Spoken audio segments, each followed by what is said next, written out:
अब यहाँ पे फ्रेंड क्वेश्चन डिस्कस करने वाले हैं, कह रहा है कि what is a class in C plus plus, यानी सी प्लस प्लस के अंदर क्लास क्या होता है, and how does it differ from an object, यानी ये कैसे एक ऑब्जेक्ट से डिफर होता है, और प्रोवाइड करना में एक एग्जाम्पल को। क्लास क्या है, तो यहाँ पॉइंट कह रहा है कि class in C plus plus is a user defined data type that serves as a blueprint for creating object, यानी जो क्लास होता है सी प्लस प्लस के अंदर एक यूजर डिफाइंड डेटा टाइप होता है जो सर्व करता है ब्लूप्रिंट को क्रिएट करने के लिए ऑब्जेक्ट को। ओके, अब अगला पॉइंट कह रहा है कि इट ग्रुप्स डेटा मेंबर, यानी ये क्या करता है, डेटा मेंबर को ग्रुप करता है और मेंबर फंक्शन को ग्रुप करता है एक वन यूनिट के अकॉर्डिंग। जैसे मान लीजिए यहाँ पे दिया हुआ है कि think of a class as a template और डिजाइन। अब यहाँ पे ऑब्जेक्ट क्या होते हैं सी प्लस प्लस के अंदर, तो पॉइंट कह रहा है कि an object is the real instance of a class, यानी जो ऑब्जेक्ट होता है एक रियल इंस्टेंस होता है क्लास का, and it has actual memory and can use the properties and behaviour defined in the class, यानी ये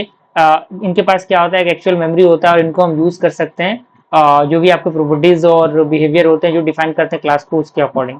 ओके, जैसे एक्चुअल थिंग क्या होता है इसके अंदर। अब यहाँ पे डिफरेंशिएट कैसे ये डिफरेंट होगा, तो क्लास और ऑब्जेक्ट दिया हुआ डेफिनेशन है कि टेम्पलेट और ब्लूप्रिंट, यानी जो क्लास होता है टेम्पलेट और ब्लूप्रिंट होता है, और जो ऑब्जेक्ट होता है एक रियल इंस्टेंस होता है क्लास का। मेमोरी की हम बात करें तो नो मेमोरी इज एलोकेटेड, यानी क्लास के अंदर कोई मेमोरी एलोकेट नहीं होती, लेकिन ऑब्जेक्ट के अंदर जो मेमोरी होता है वो एलोकेट होता है जब ये क्रिएट होता है। पर्पस की हम बात करें, ये डिफाइन करता है प्रॉपर्टीज को और बिहेवियर को, और ऑब्जेक्ट के पर्पस की हम बात करें तो ये यूज करता है दोज प्रॉपर्टीज और बिहेवियर्स को।